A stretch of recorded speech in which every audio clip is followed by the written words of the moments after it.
providing timely, relevant content to providers who care for children. Welcome to Pediatrics in Practice, presented by Children's Mercy Kansas City. Here's Dr. Michael Smith. So our topic today is sleep apnea in children, and my guest is Dr. Zarmina Ehsan. Dr. Ehsan is a pediatric pulmonologist who specializes in pediatric sleep medicine at Children's Mercy Kansas City. Dr. Ehsan, welcome to the show. Thank you so much. Thank you for inviting me to the show. What a wonderful topic. You know, I think a lot of us who practice medicine and even the lay population, I think we're more...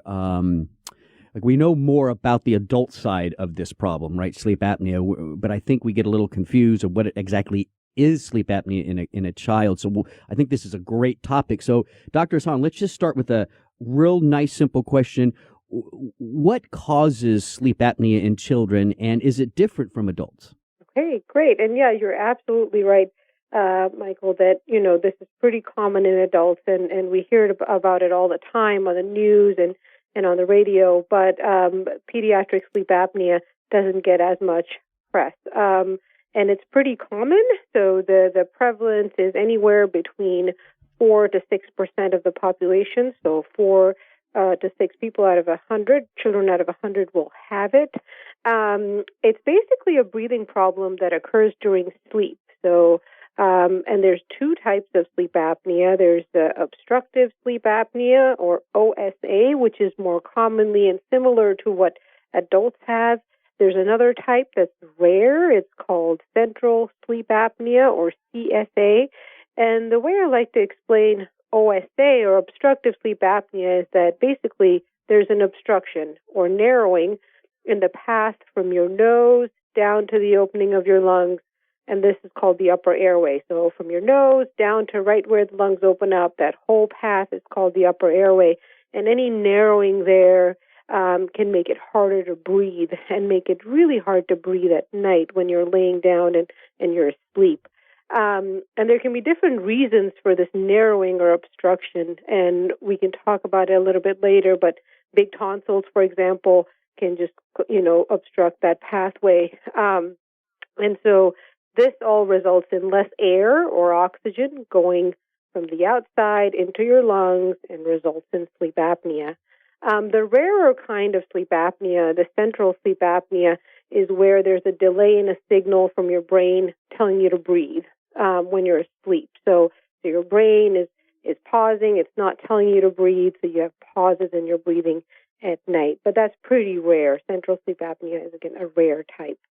So what are the symptoms of sleep apnea in kids, and what are some of the things that maybe parents, if they're concerned, or maybe they're not concerned because they don't know, but what are some of the things that they could look for which might be a sign that their child has sleep apnea?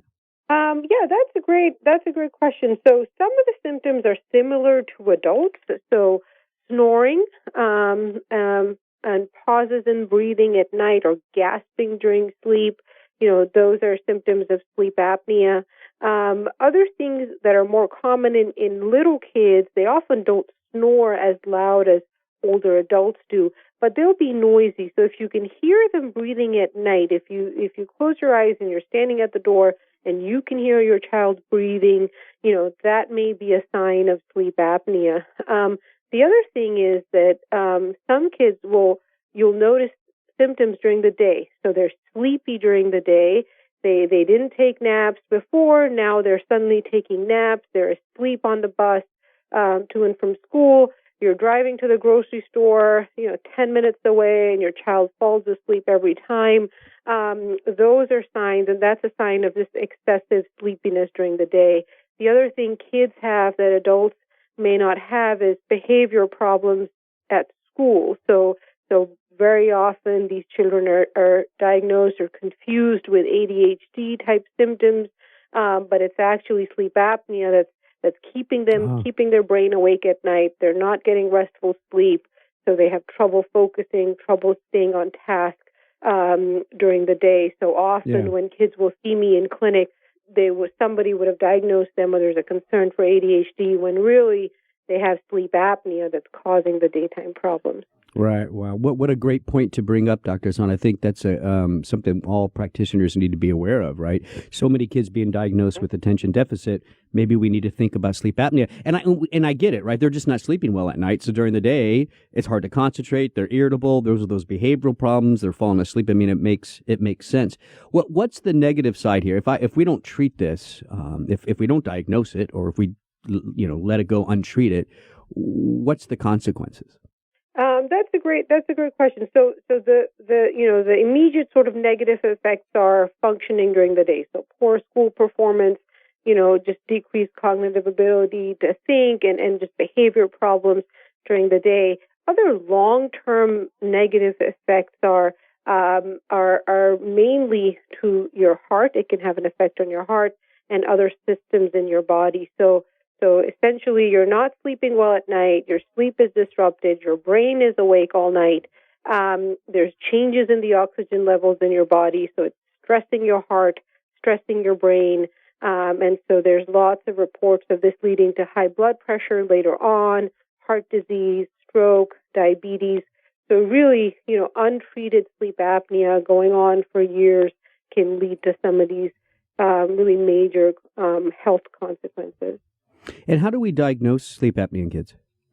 So the only way to diagnose sleep apnea in children is with a sleep study. There are some instances in adults where sleep studies can be done in the home, but as of right now, the American Academy of Sleep Medicine recommends getting a sleep study in the hospital or in a sleep laboratory. And what happens with that is the child will spend a night in the sleep laboratory or in the sleep lab. We will put monitors on their head and on their chest. Nothing hurts. There's no needles or shots. But they spend the night under monitors, and we look for pauses in breathing at night. We look at their oxygen levels, and we diagnose it based on that.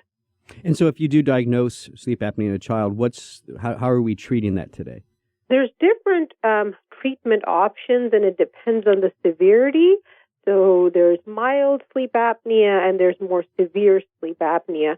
So if you have what we call mild sleep apnea, and again, we'll need a sleep study to differentiate between those two. Mild sleep apnea can be treated with medications. So usually a nose spray, a steroid nose spray to decrease swelling in the nose, and then a oral medication. We usually treat for about anywhere between 3 to 6 months. Treatment options for more severe sleep apnea can include, again, it depends on what's causing it. So if your tonsils or your adenoids are big, that's the most common reason to have sleep apnea in children. We recommend surgery. If you've already had your tonsils out, then we can recommend what we call CPAP, or continuous positive airway pressure, wearing a mask attached to a machine. This is different from adults, because adults with sleep apnea, the first thing they get treated with is CPAP. Kids with sleep apnea, the first thing they get treated with severe sleep apnea is usually surgery or getting your tonsils out. So that's slightly different from what we do in adults. Gotcha. In very extreme cases, there's other surgeries that we may need to do to treat sleep apnea. Again, it depends on whether the child has other medical conditions or not, and those other things.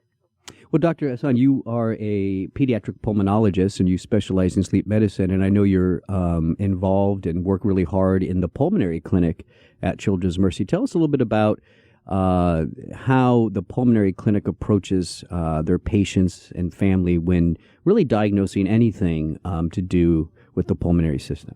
Great. So we have a large group of pulmonologists here. We do clinics pretty much, at multiple satellite locations within the city, and also at the main location in Kansas City, Missouri, in downtown. And we have several providers doing clinics every day. So the way we usually get our patients sent to us is either a referral through the primary care provider, or self-referrals, or through other subspecialists. We can usually get them into the pulmonary clinic right away, so our wait time is less than a week for the most part. and within a couple of days. Families are scheduled over the phone. They come in a little earlier. So if their appointment is at, say, 1 o'clock, they come in. They're asked to come in around 12:45. They get checked in by the nurse and our care assistants. And then the nurse takes a brief history, and then the physician will come in and talk to the family. We have other testing available in our clinic, like lung function testing or other blood work that needs to be done. We also have some allergy testing available as well. So the family can really get multiple sort of things done at the same visit, and it's really a multidisciplinary care. We have a social worker there at all times as well to help with other questions if the family has or other concerns that they're having. We have a pharmacist available in case children are on multiple medications and there's questions about medications. We have respiratory therapists in our clinic to go over inhalers and how to use them. So it's really kind of a really state-of-the-art care that we're providing here at Children's Mercy. Very nice, Dr. Ehsan. I want to thank you for the work that you are doing at Children's Mercy, and thank you for coming on the show today. You're listening to Pediatrics in Practice with Children's Mercy Kansas City. For more information, you go to childrensmercy.org. That's childrensmercy.org. I'm Dr. Mike Smith. Thanks for listening.